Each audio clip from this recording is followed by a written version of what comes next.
মাটির ঘর থেকে স্বপ্নের সোনালী ঠিকানা, সংগ্রামের জয়গাথায় গলসিতে উদ্বোধন হলো আদ্রিকা জুয়েলার্স। প্রতিটি সফল মানুষের জীবনের পেছনে লুকিয়ে থাকে এক অনন্ত সংগ্রামের গল্প। পূর্ব বর্ধমানের এক প্রত্যন্ত গ্রামের মাটির ঘর থেকে শুরু হয়েছিল দেবানন্দ অধিকারীর জীবনের পথ চলা। অভাব, অনটন, প্রতিকূলতা আর কঠিন বাস্তবতার সঙ্গে লড়াই করেই তিনি একদিন স্বপ্ন দেখেছিলেন নিজে প্রতিষ্ঠিত হবেন আর অন্যদেরও কর্মসংস্থানের সুযোগ করে দেবেন। সেই স্বপ্নই আজ বাস্তবে রূপ পেল। গলসি চৌমাথা সংলগ্ন এলাকায় শুভ উদ্বোধন হলো তার নতুন প্রতিষ্ঠান আদ্রিকা জুয়েলার্স। দেবানন্দ অধিকারীর কথায় এই প্রতিষ্ঠান শুধু ব্যবসার জন্যই নয়, ভবিষ্যতে আরো বেশি মানুষের কর্মসংস্থানের সুযোগ তৈরি করাই তার অন্যতম লক্ষ্য। তাই তার এই উদ্যোগ অনেকের কাছেই আশার আলো হয়ে উঠেছে। উদ্বোধনী অনুষ্ঠানে উপস্থিত ছিলেন এলাকার বিশিষ্ট ব্যক্তিবর্গ, শুভানুধ্যায়ী, ব্যবসায়ী মহল এবং বহু সাধারণ মানুষ। সকলের শুভেচ্ছা ও আশীর্বাদে শুরু হলো আদ্রিকা জুয়েলার্সের নতুন পথ চলা। মাটির ঘর থেকে শুরু হওয়া এই সংগ্রামের গল্প আজ প্রমাণ করে অদম্য ইচ্ছাশক্তি, কঠোর পরিশ্রম ও আত্মবিশ্বাস থাকলে স্বপ্ন একদিন অবশ্যই বাস্তব হয়। পূর্ব বর্ধমানের গলসি থেকে দেবাশিস বসুর প্রতিবেদন, রিপোর্ট 24 বাংলা। কাজ করেছি। সেই কাজ করতে করতে আমার নিজে তখন চিন্তাধারা ছিল যে একটা আমি পরবর্তীকালে নিজেও কোনো রকম এরকম একটা বিজনেস করব বা দোকানদারি করব। সেই স্বপ্ন নিয়ে আজ কর্মস্থান দিয়ে আমি কাজ করতে থাকি। সেই অনেক প্রচেষ্টার পর, অনেক যুদ্ধ সংগ্রাম লড়াই করার পর এরকম মতো একটা সুপরিবেশ তৈরি করা এবং একটা সুন্দর কাঠামো গঠন, একটা দোকান তৈরি করা, সেই নিয়ে আমি চিন্তাভাবনায় ছিলাম। তাই আজকে সেই স্বপ্নটা পূরণ করতে পেরেছি বা সফল হতে হতে পেরেছি। এটাই অ্যাকচুয়ালি আমার কাছে অনেক পাওয়া, ঈশ্বরের কাছে দেওয়া, ঈশ্বর দেওয়া। ব্যাস এটুকুই আমার কাছে বলা। এটাই আমার অনুভূতি বা এটাই আমার ভালোবাসা, আশীর্বাদ। আর আপনারা তো সবসময় পাশে আছেন, থাকছেন, দেখছেন। ব্যাস এইটুকুই সব। এখনকার যুব সমাজ চাকরির পেছনে দৌড়াচ্ছে। সেই চাকরির কথা না চিন্তা করে আপনি আজকে ব্যবসার সাথে যুক্ত হয়ে যুব সমাজের আরো যারা আছে তাদের কর্মসংস্থান করে দেওয়ার আপনি জায়গা করে দিলেন। তো এই যে সংগ্রাম, এই সংগ্রামে আপনি কাকে কাকে পাশে পেয়েছেন? দেখুন, পাশে বলতে আমার সহকর্মীরা সবসময় আমার পাশে আছে এবং আমার যে বন্ধু-বান্ধব বা মানে মার্কেটিং যে আমাদের হেল্পলাইন বা সেগুলো সেগুলো সবাই আমার সাথে থাকে, সব পাশে আছে। তাদের কাছ থেকে কিছু অ্যাডভাইস নেওয়া, টিপস নিয়ে এসব জিনিসগুলো একটু মানে মাইন্ডে একটু রিমাইন্ড করতাম, বসতাম, দেখতাম।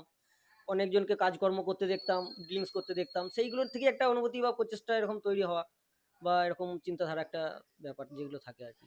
আপনার আদ্রিকা জুয়েলার্স প্রতিষ্ঠানের নাম, এইটার নাম রাখার পিছনে কারণ কি? নাম রাখার কারণ একটাই, যেটা বলব যে দেখুন, আদ্রিকা হচ্ছে আমার অ্যাকচুয়ালি আমার কন্যা, মানে আমার পুত্রের নাম, আমার মেয়ের নাম। তো মেয়ের নাম এই কারণেই রাখার চিন্তাভাবনা করেছি, যখন মেয়ে আমার যবে থেকে আমার হয়েছে, আমার কোলে যখন এসেছে বা আমার বাড়িতে যখন এসেছে, তখন থেকেই আমি একটা নিত্য নতুন একটা মানে অর্থের বা ইয়ের একটা মানে মুখ দেখতে পেয়েছি, রাস্তা দেখতে পাচ্ছি। তো সেই জন্যেই আমি ওর ইয়েতেই আমি সেইজন্য একটা নাম সিলেক্ট করলাম যে কন্যা সন্তানকে নিয়ে একটা নাম সিলেক্ট করলাম। তাই ওর নামই প্রতিষ্ঠান করলাম। আর কন্যা সন্তান এমন একটা দিন মানে ব্যাপার, যেটা কন্যা সন্তান বলি যে তাকে পেছিয়ে রাখা, কোনো দিক থেকে যে তাকে সরিয়ে রাখা, সেই দিকটা নয়। অনেকজন আছে দেখছি বা কারো মোটিভ আছে যে কন্যা সন্তান মানে একটা তার কাছে ধিক্কার বা বিরক্তকর। সেই জিনিসটা আমার কাছে না। আমি তাকে নিজস্ব মানে লক্ষ্মী হিসেবে মানি বা নিজস্ব মানে অন্তর থেকে মানি, কন্যা হিসেবে মানি। ও আমার কন্যা। এই একটা যে ব্যাপার, বা মেয়েদিকে পেছিয়ে রাখা চলবে না। মেয়েদিকে একটু মানে সামনে ওদিকে সাপোর্ট করলে ওরাও একটু বড় জায়গায় যেতে পারবে। এটা একটা যে ব্যাপার, সেই কারণেই মেয়ের নামের নাম মানে দোকানে প্রতিষ্ঠান করা বা দোকান প্রতিষ্ঠিত তৈরি করা। ব্যবসায় সাফল্যের যে অর্জন করলেন, আপনি আজকে দাঁড়িয়ে যুব সমাজের কাছে একজন আইকন। তো এই ব্যবসার মূল মন্ত্র কি মনে করেন? দেখুন, মূল মন্ত্র তো একটাই কথা বলবো, প্রথমত সততা।